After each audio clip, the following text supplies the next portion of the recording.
New Thought Media Network. We are a global broadcast network of positive music, media, and entertainment, inspiring humanity's evolution along the journey of enlightenment and creating a world of love, peace, empowerment, and prosperity for all. New Thought Media Network. Positively inspiring.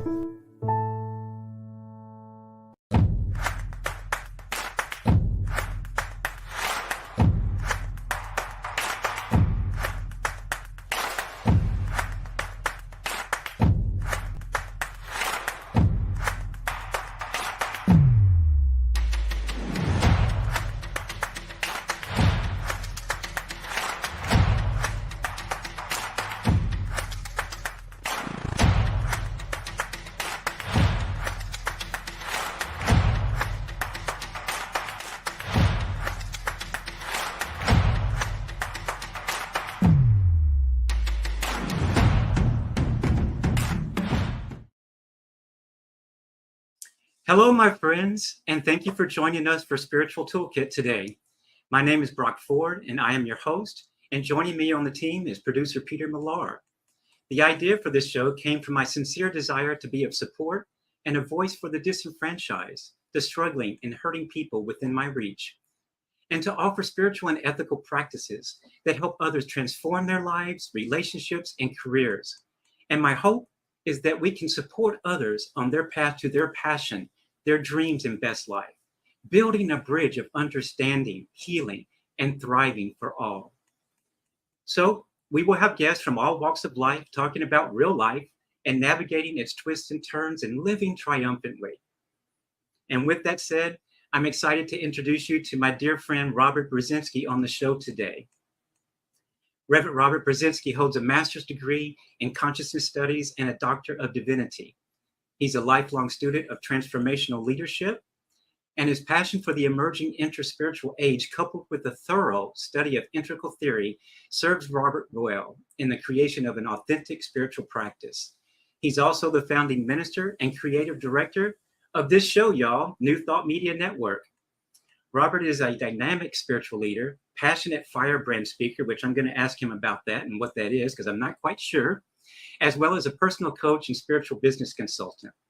His passions include growing up with his family, skiing, and mountain biking. Robert's central message is simple, y'all. He says, you can have the life you truly desire, and creating that life is a collaborative effort. No one can really go it alone because we're all in this love, he says, together. And y'all check out his website. It's revbrz.com, revbrz.com. So with that said, let's welcome Robert to Spiritual Toolkit. Hello. Hi, welcome, Robert. Thank you for being here. I'm so excited to have you join us today. It's an honor. Thank you. Thank you. I'm excited to be here, and I'm really looking forward to getting to hang out here on the Spiritual Toolkit. So thanks for inviting me. Well, you're welcome. And it's good to have you on this side versus always being on the other side, the production side. So thank you for allowing me to share your wonderfulness with all of our viewers. Absolutely. So why don't we get started a little bit about your family? Because I know you have a wonderful family. You talk about them a lot when I see you at association meetings and things like that. So tell us a little bit about your family and how they fit into your ministry. Thank you. Yes. I haven't been asked this question in a while, and I thought about it as we were preparing that I've kind of lost track on how I describe us. But my wife and I met back in early 2000 in Brighton, Utah, of all places. As I was a ski instructor and she was trying out for ski school, and that's where we met. But then we found the New Thought philosophy, and we found religious science and the science of mind. And as we just developed our relationship and determined, hey, we think we can go the distance here, we were also both in agreement that we wanted to have 2 children, and 2 children would be enough. And so that's exactly what we have. And we have a unique experience. We are definitely squarely in the middle of the conversation around gender. We are squarely in the middle of the conversation around sexual identity. And so I have a college sophomore that goes by he, him pronouns, and his name is Reed, just over 18 years old. And then our youngest goes by the name of Duck and uses they, them pronouns. And then there is my wife, Lara, who is also a religious science practitioner, and not only the glue that holds the family together, but kind of the glue that holds me together sometimes too. And I count her as much of a spiritual leader in my ministry as in anything else. We really have created, over 20 years now, we really have created a very strong relationship and a strong partnership that goes along with it. So we are a mixed bag, but we have a lot of fun doing it. Well, mixed bags are always fun to open and see what you get, right? Exactly. Yeah. So, thank you for we thought we got something different than what we did, but over time we've discovered that we got exactly what was the right and proper and most beneficial thing for all of us. Mm-hmm. Thank you for that. And when you know that, when you sit in the knowing that you're in the right place, doing the right thing with the right people, it's so affirming and fulfilling to know that and to be able to go forward knowing that you can do anything you want to do with your family. It's a cohesive unit. So thank you for sharing that. And I will get into a little bit later. I did put down some diversity questions to ask you that I had thought of, but I would like to get into that a little bit more as we get further into our conversation, if that's okay with you. Absolutely. Diversity is a huge part of my ministry as well. And I think you know that I've been doing diversity workshops across the Bay Area. So at any rate, let's go on. And I wanted to tell everyone, I met you at Affiliated New Thought Network conference about 2 years or 3 years ago, I believe it was. Yep. And I'll have to say this, Robert. I remember you used to stand up and ask a lot of questions. and I did not know who you were at that point.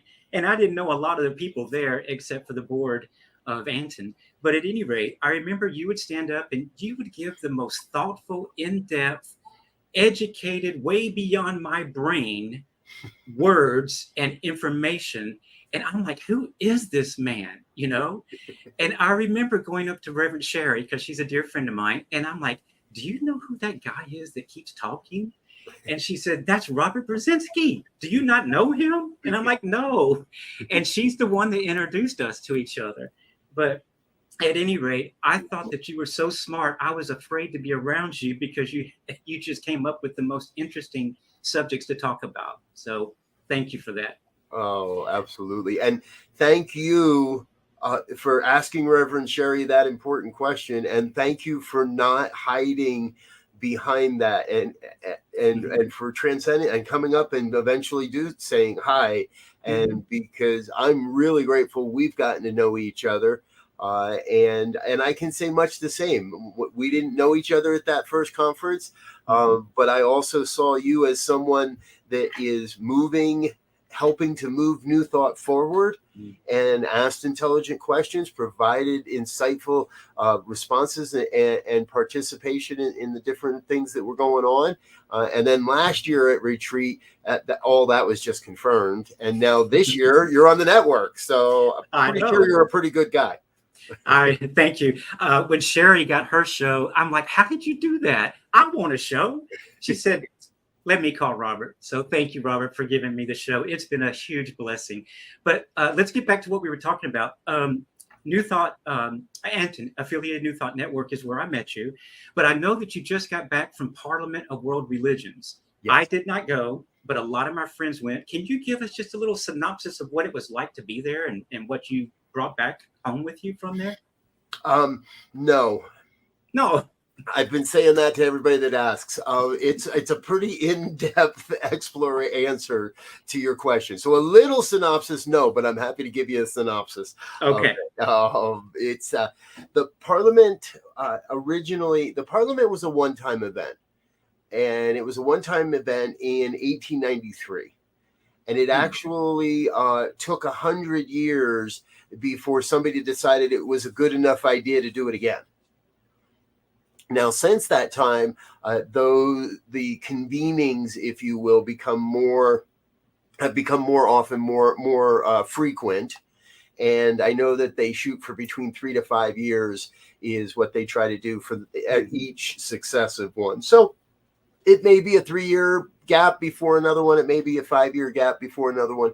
But it is by far a demonstration of how far the interfaith ideal has come in, let's say, 150 years or so.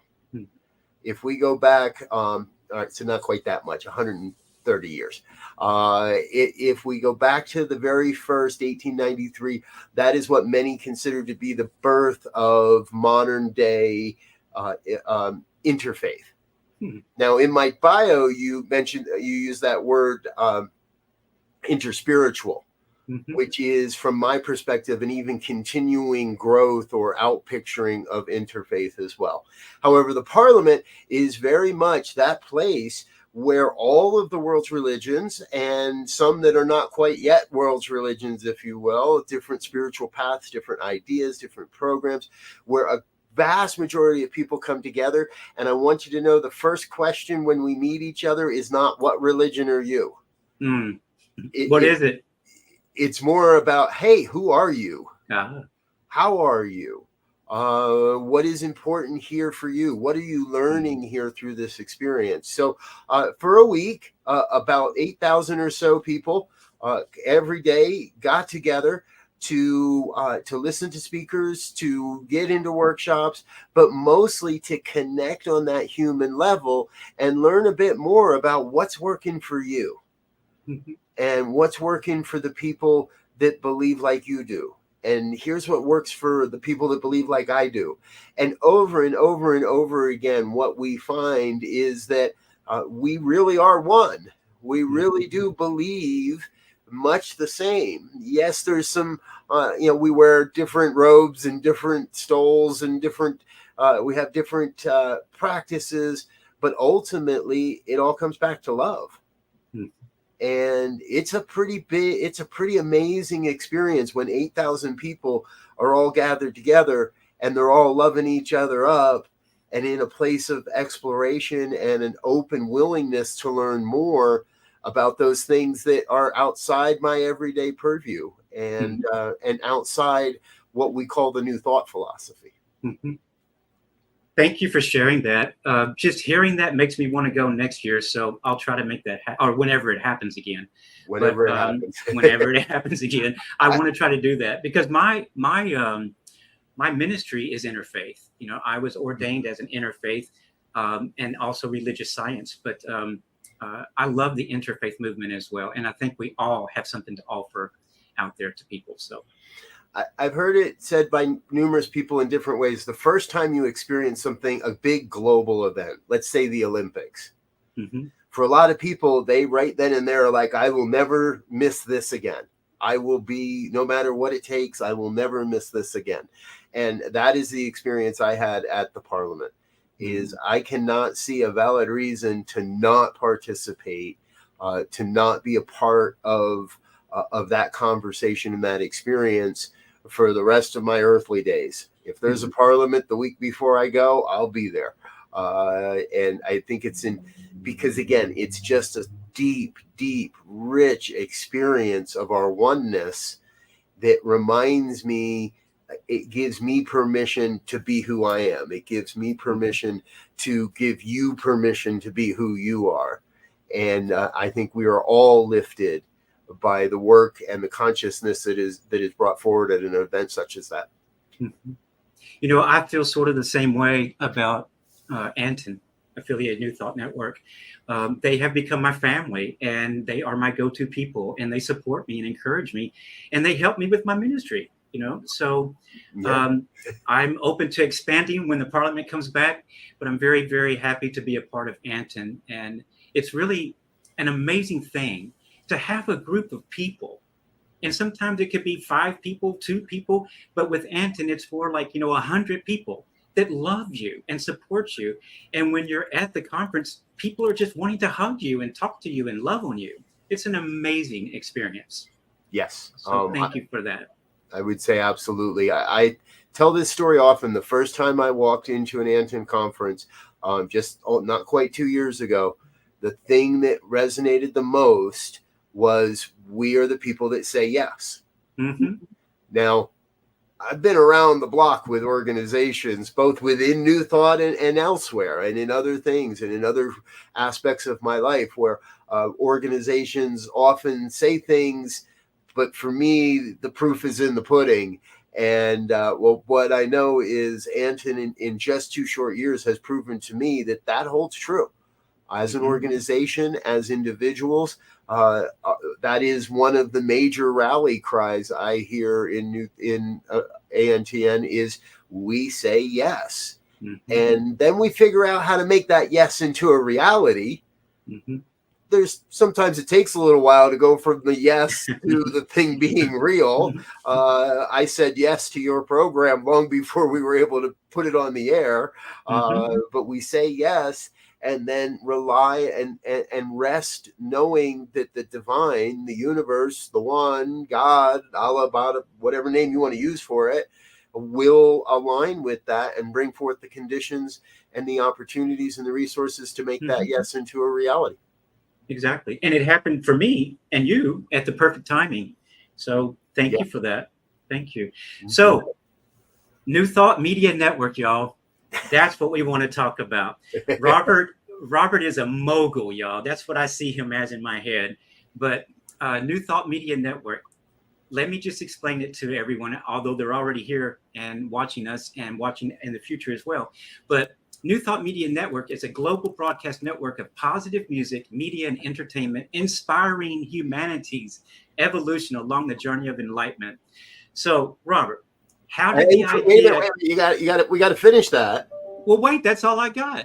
That's all you, because there's the third line, which is, and creating a world of love, peace, prosperity, and empowerment for all.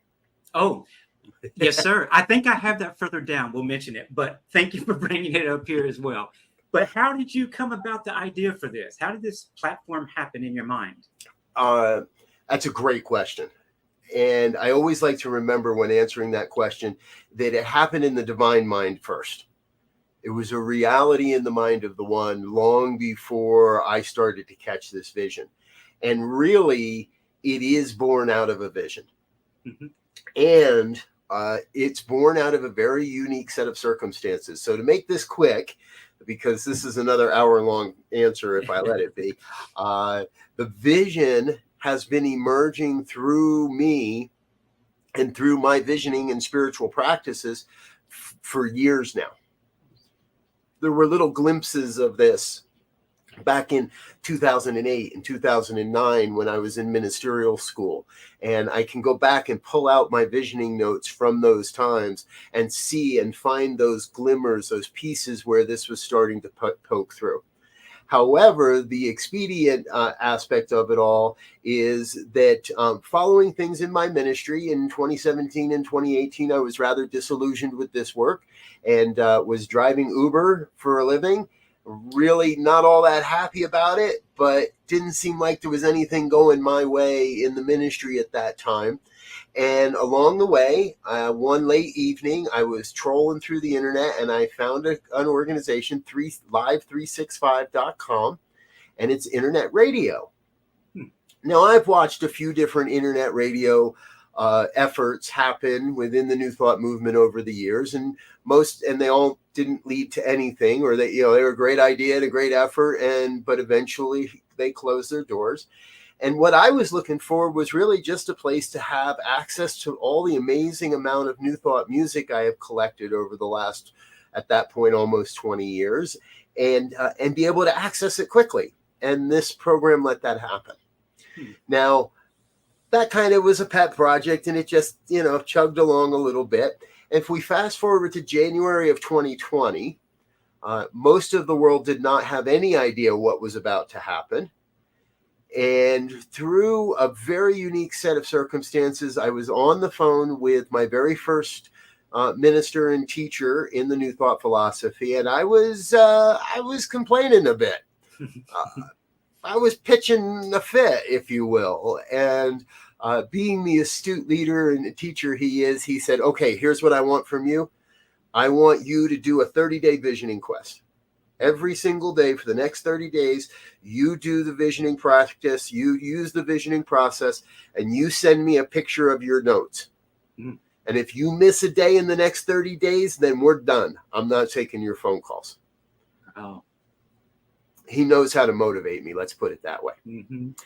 So I began visioning, and every day I would take a half an hour, 40 minutes and sit in the practice, and I would take my notes and I'd take a quick picture of it and text it off to him. And in those 30 days, what emerged is really the outline of what this network, what this ministry is becoming and what it has become up to this point. So not knowing, again, still not knowing, we're at the end of January now, not really knowing what's about to come our way. At the same time, another friend offered me a lifetime discount to the StreamYard platform, which is the video studio broadcast platform we're using today.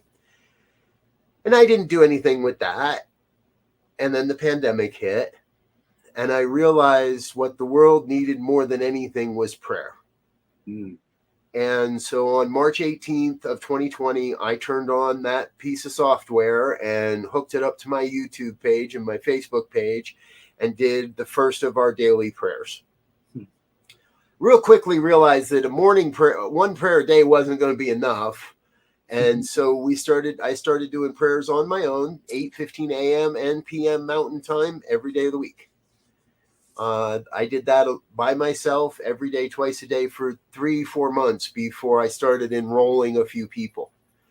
And in that enrolling of a few people, what comes forward is that bigger vision for a full broadcast schedule. And we, my dear friend Reverend Elzia and I launched a Friday morning program where we talk about the news of the day, and that led to a couple more people. And I started to watch around Facebook, and I found a couple more people that were doing something similar and said, hey, you know, a rising tide lifts all boats. What if we do this together and save costs and share resources? And piece by piece by piece, what has come together is now a broadcast ministry of over 40 hours a week live on Facebook and YouTube. Our radio station is still available 24 hours a day, 7 days a week. You can learn all about this at ntmedia.org. You can listen to the radio station there. Right now, we're in the process of putting the final touches on a community platform that we feel will be more beneficial and serve the New Thought movement a whole heck of a lot more than hanging out on Facebook and Instagram and all those doom scrolling things that we have out there these days. We're also in the process of building and getting ready to launch a Roku channel and other exciting things that are coming. So what emerged and what revealed itself through the visioning process continues to make itself, to demonstrate itself and make itself into form here in the world. And it's really all based on this spiritual practice. So I can't say that it's mine. I'm just the guy that's willing to hold on to the reins and try and stay on the bucking bronco for 8 seconds, if you will. That takes me back to my Texas days. Exactly. Oh, well, Robert, thank you for sharing that with us. Thank you for giving us a platform, and that you had that vision and that you were open at the top, so to speak, to say yes. Thank you. So thank you, because how many people do you have on here now? Do you know? I should, but I don't know off the top of my head. I think it's like 40 people, 40 hosts or something like that. There's a lot. Close to that, yeah. A number of hosts do double duty, and some people do just prayer time, and other people do meditations and other spiritual practice programs. But there's probably over 40 or 50 people at least that are working in some capacity, in some way, to be a part of this ministry. And we are affiliated with the Centers for Spiritual Living, so we are a completely legal 501c3 nonprofit. We maintain license. We oversee licenses for religious science practitioners within the CSL organization, as well as ministers. We've got a couple of staff ministers on staff now, and a handful of practitioners that are licensed with us. And we're growing. Mm-hmm. We're not just a CSL ministry. We are here to break down those false beliefs in denominationalism. And that's why we're a part of ANTN, and that's why we're members of the International New Thought Alliance and the affiliated Global New Thought Network, AGNT, and all the various organizations. We look to build those bridges and those connections across the New Thought traditions, because here's the thing.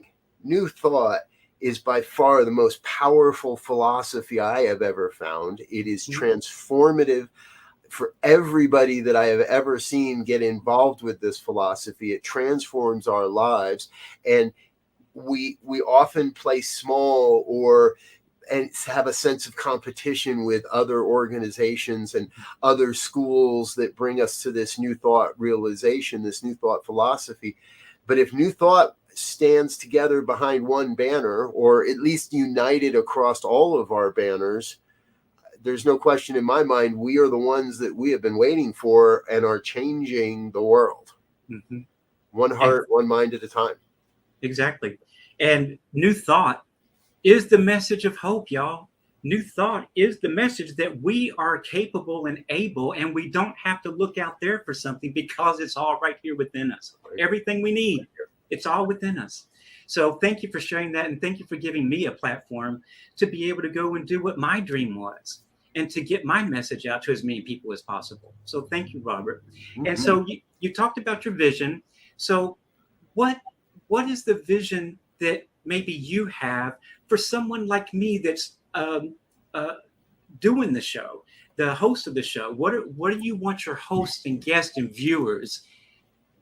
What's the vision for them that you want? Yes. I want everyone to be able to shine their light, and I want it to be easy. I've been in the entrepreneurial space my entire life.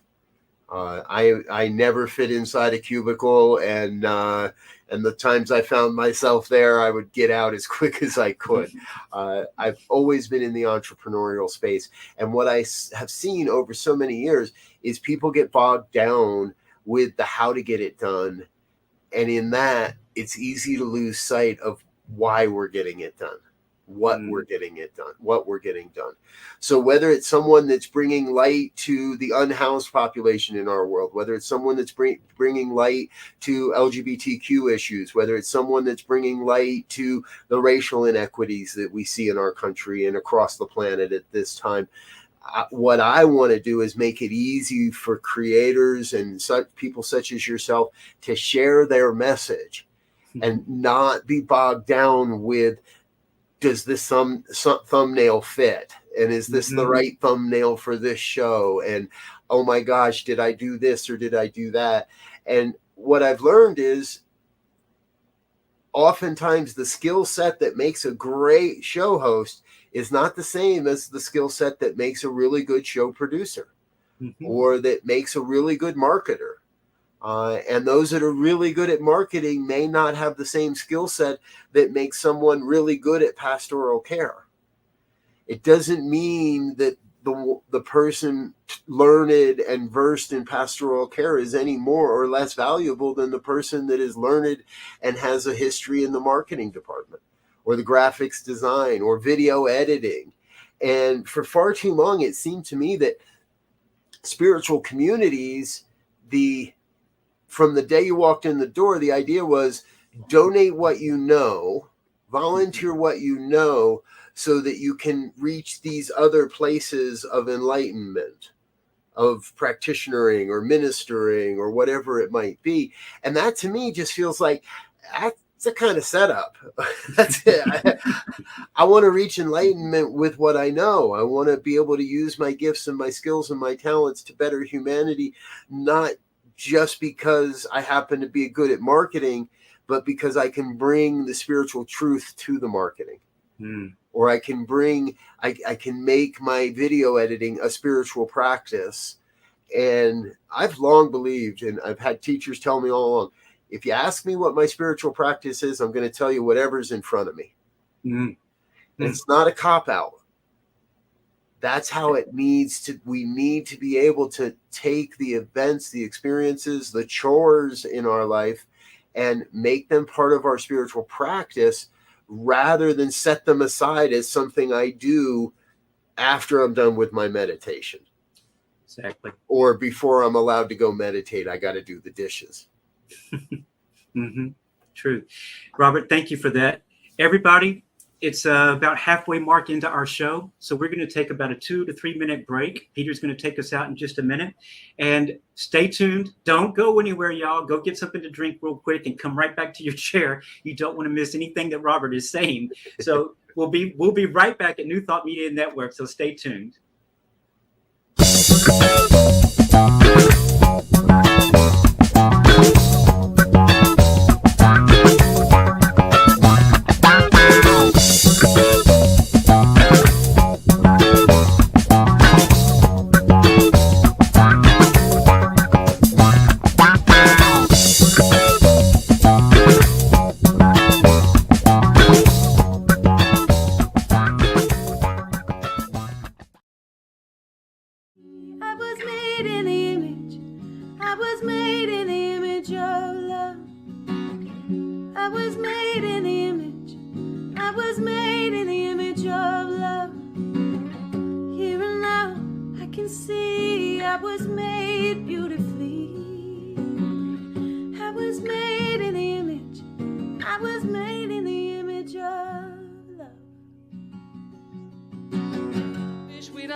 All right. It looks like we're back, Robert, from the break. I hope everybody got to go to the bathroom, get something to drink, whatever you needed to do.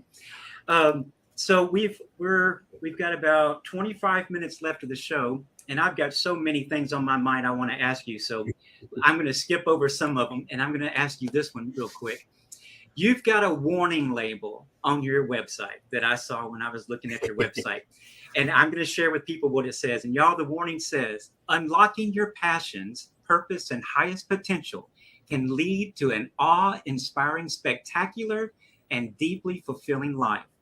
All right, Robert, this sounds great. So how do we achieve that? And why do we not achieve that sometimes? Well, the why we don't is often easy. And that is truly just fear. I was actually on a call with one of my coaching clients earlier today. And this is somebody that's been with me for a while. We have a pretty unique friendship as well as professional relationship. And what we got into was that most of us are conditioned from a very early point in our lives that either we're not good enough or that there isn't enough. We're programmed with limitations. Who are you to do that? You're not this, you're not that. You should be this, you should be that. And unraveling all of that conditioning can be a very, for some, painful journey. For some, it can be a very long journey. For some, it is a truly revelatory, awe-inspiring journey. But what I know happens is when we make that effort, when we step forward to meet the divine with an open heart, with an authentic consciousness of desire to give back to all of it, then the universe will move mountains. Mm-hmm. And so, and that in itself becomes scary. I've worked with so many clients that start to get what they want, start to see the benefit of these practices, start to see the proof of their practices. And that in itself can be scary as well. It kicks up that old programming. It kicks up those old belief systems, which really they show up so that we can recognize a greater truth of who we are. And that is that we are each absolutely vital to this thing called life. Mm-hmm. Now, Brock, you interview a lot of people. You've interviewed a number of people, and I know you have a whole list of people that you're interviewing, and not one of them is going to come on here and say the same thing the same way. It's true. But we are all saying much the same thing, just in our own way. Mm-hmm. So, and with our own experiences that we bring to those words. Exactly. So everyone is vital because we each bring a unique set of gifts and skills and talents to this thing called life. And together we get to really create the life. And I know this is in your list of questions as well, so I'll get right to it. We get to create the life we truly desire. Mm-hmm. Not the life that we've been led to believe we have to have or have to do in order to be successful, to be loved, to be successful or be loved. Mm-hmm. And Robert, I know the word deserving.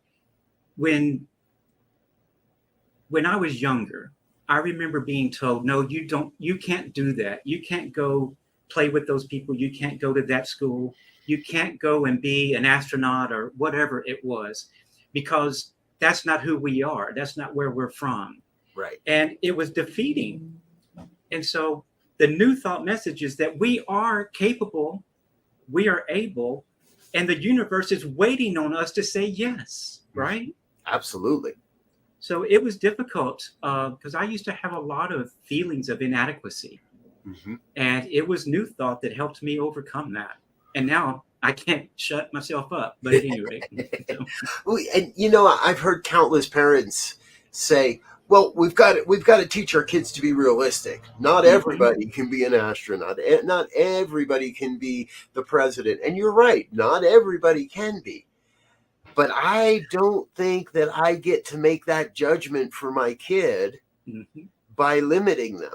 I believe our jobs as parents are to open the doors and help our children to see that anything is possible, but they've got to want it. Exactly. They desire that. And, again, humanity we're outgrowing our old limiting beliefs. In years past, if you were a doctor, you raised your kid to be a doctor. If you were a lawyer, you raised your kid to be a lawyer. If you were a butcher, you raised your kid to be a butcher. And now I think I know we are at that time where we get to raise our kids from that place of pure potentiality that says, you get to do you, and my job is to find a way to say, well, yes to that. Mm-hmm. And then we figure out together what's necessary to take it from consciousness to form. Mm-hmm. I didn't grow up that way, but I'm glad that you are helping your children grow up that way. And since you're talking about children, I want to dive back a little bit, if it's okay. Absolutely. Back to the diversity part. When your son, which was your daughter, correct? Correct. originally. So when your trans son came to you and your wife and told you this, did you already know, or how did this come about that you found out, or how did this young child talk to you about that? So he was 13 at the time. And this wasn't the child we expected we might have this conversation with. Okay. So it did sort of take my wife and I out of the blue, if you will, a little bit. And I think, and as I remember, we were both kind of sideways glancing, going, is this really what's supposed to be happening here? Is this really what's going on? And, but we also realized real quickly that it sounds a little cliche, but I'm going to do anything it takes to keep my son on the planet rather than lose a daughter. Mm. Now, I won't lie. At times it felt like I was losing something that I had spent 13 years imagining. Mm-hmm. I will never walk my daughter down the aisle. Mm-hmm. But that's my stuff. Yeah. And it's not fair for me to lay that on this other person, on my child. Mm-hmm. It's not fair for me. And that's what New Thought gave us. Mm-hmm. Now, if you subscribe to the belief that children pick their parents and that somewhere in the cosmic craziness of it all, that this divine soul said, I'll take those two, because somehow in all of it, they're going to find a way to support me through my own experience, then I don't think there's any greater honor than that. And as my youngest, identifying as non-binary, takes us into an even deeper level of that. So, knowing a little of your history as well, Brock, we can draw the continuum that at one point in our lives, you couldn't say gay. Right. Not that politicians didn't want us to, that's a whole nother episode, but that you just weren't allowed. It just wasn't done. And society for the most part said, no. We've transcended that limiting belief, I believe, in society. For the most part, I think. For the most part. But now we're facing it again with the idea of transgender, with what happens there. Mm-hmm. So obviously we haven't fully healed, because we're seeing the same discomfort, the same dis-ease. We're seeing the same sense of separation and division between the cisgender and the transgender that we saw between straight and gay. Mm-hmm. It's different. It's unique. But what I'm grateful for is this younger generation has learned, either directly or indirectly, not to allow themselves to be silenced, not to allow themselves to be pushed into a closet, not to hide who they truly are to make someone else feel at ease, or for someone else's, quote, sensibilities. Mm-hmm. The youth of today are more than willing, and I am more than willing to stand behind them in being out loud and proud of who they are, regardless of the labels that we might lay upon it. So it is unique. It is unique territory. It is in many ways uncharted territory for many. But we are the ones we've been waiting for. We've got to be the pioneers willing to go out there and say, listen, kids, we're with you and we'll stand behind you. I can't do it for you. I can't pretend to understand what you're going through, but I'm willing to listen. I'm willing to listen again, and I'm willing to keep listening until I can authentically stand up and speak the truth that I believe my kids would speak, knowing they have full providence to use their voice. Robert, that I wish I could hug you right now, but you are the epitome of a parent that I hope all trans and gay children have. And that's not always the case. I was kicked out of my family when I came out at 22 and assaulted and all those things and had to flee town. But no one asked me questions, Robert. No one ever in my family asked a question about, how do you feel? Is this something new, or have you always felt this, or what is this about? No one asked a question. The fact that you are supporting and encouraging and asking those questions to your children is an amazing thing. And these children, matter of fact, 2 years ago when we were at Unity Village for the Anton Conference, I was in the midst of writing my first diversity workshop. It was called The Language and Understanding of Diversity. And I went to the Unity bookstore just to see if I could find some books on that, about what Unity thinks about LGBTQ and things of that nature. And when I walked in, and I'm 61, and I knew I was gay in second grade because I couldn't quit looking at the handsome blonde-headed Bobby Taylor who sat next to me. And I didn't know the word gay or anything like that, but I knew that I wasn't supposed to be watching him and looking at him.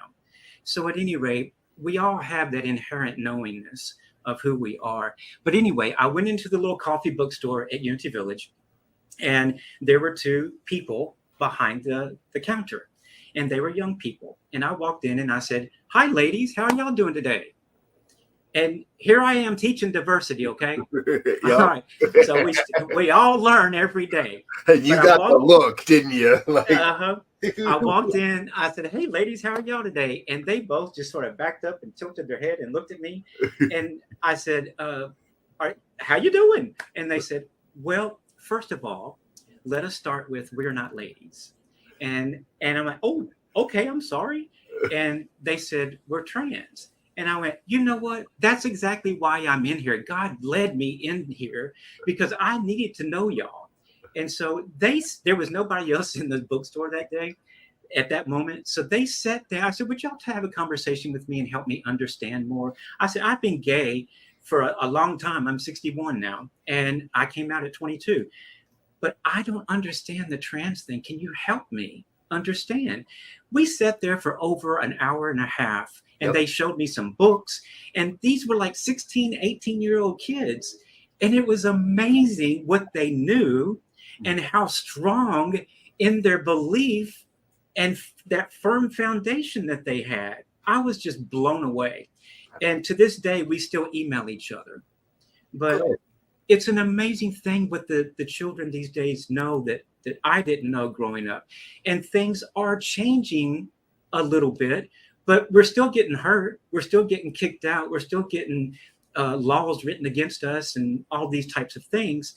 So what we do from here is find more people like you and your wife and your family that we can sit down and have conversations and ask those questions.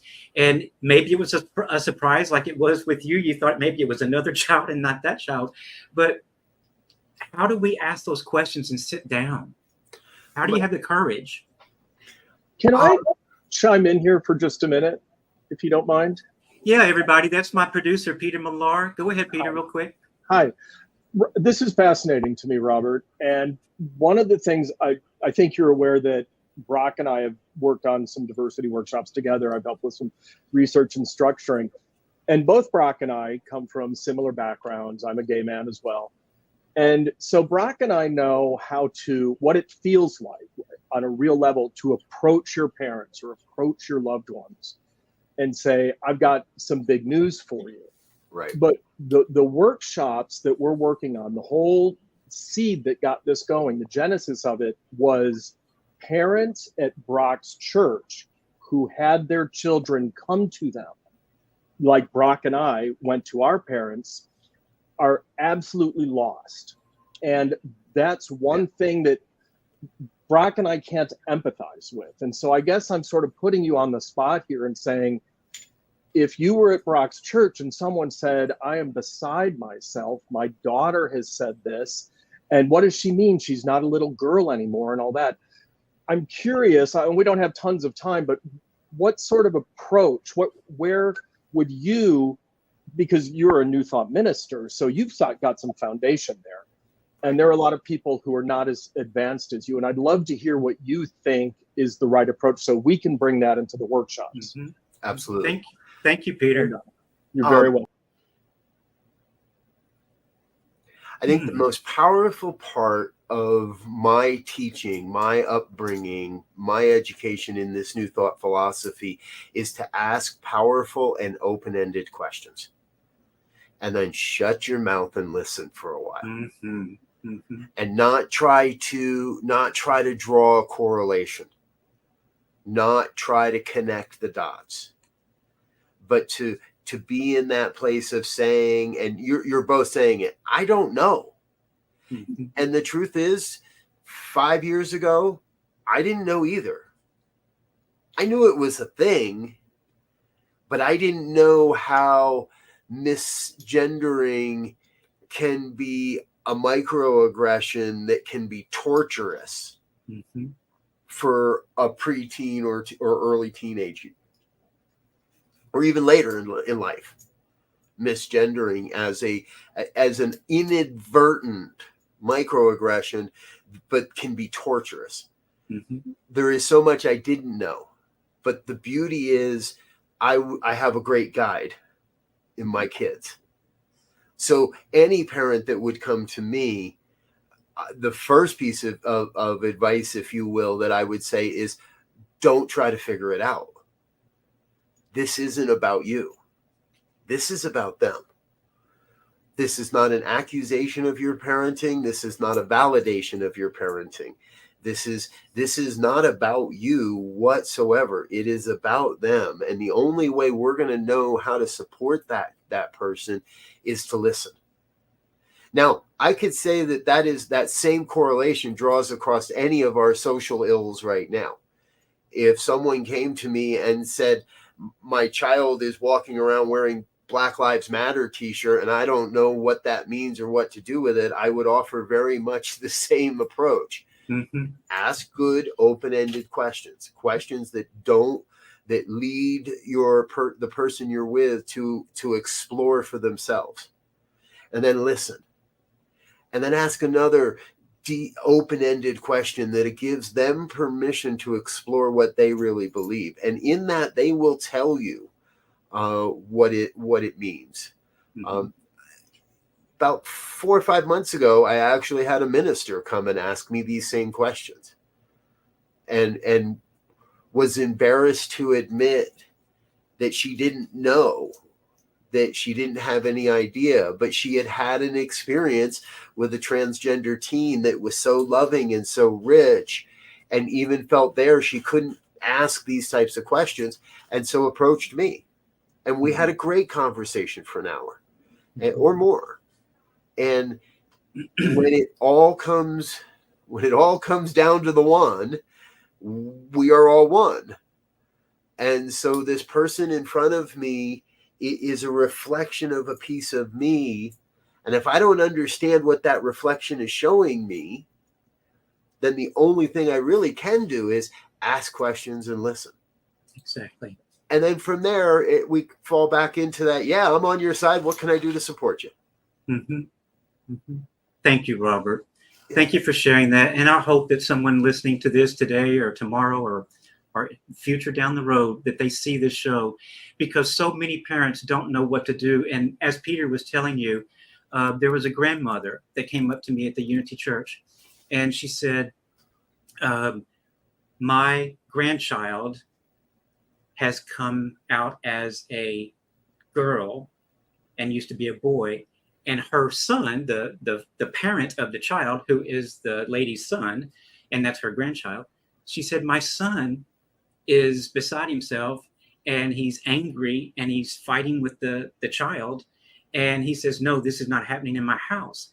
And so she said, can you look up some scriptures and help me be able to talk to him, because he's very scripture oriented, right, about how I can help him understand to love his child and quit hating his child.